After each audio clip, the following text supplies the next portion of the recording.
there is a huge pressure on our students, and the pressure comes from a number of directions. The first direction is the large scale unemployment that is there in the country.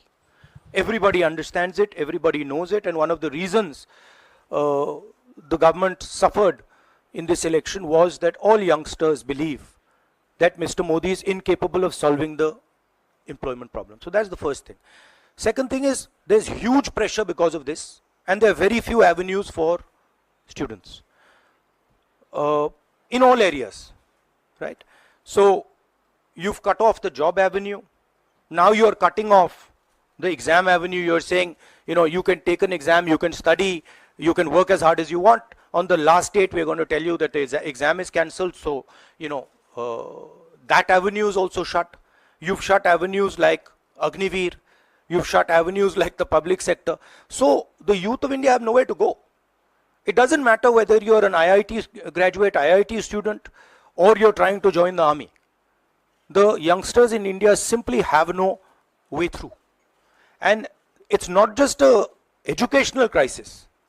It's a crisis in pretty much every sphere that we are facing.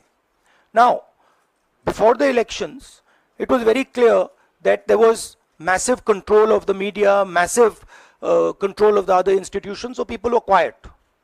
Now people are very clear that we're sitting on a disaster, and we've got a government that is crippled, cannot do the job. It's literally walking around on one leg, right? So, yes, it's a crisis. It's a profound national crisis. It's an economic crisis. It's an educational crisis. It's an institutional crisis.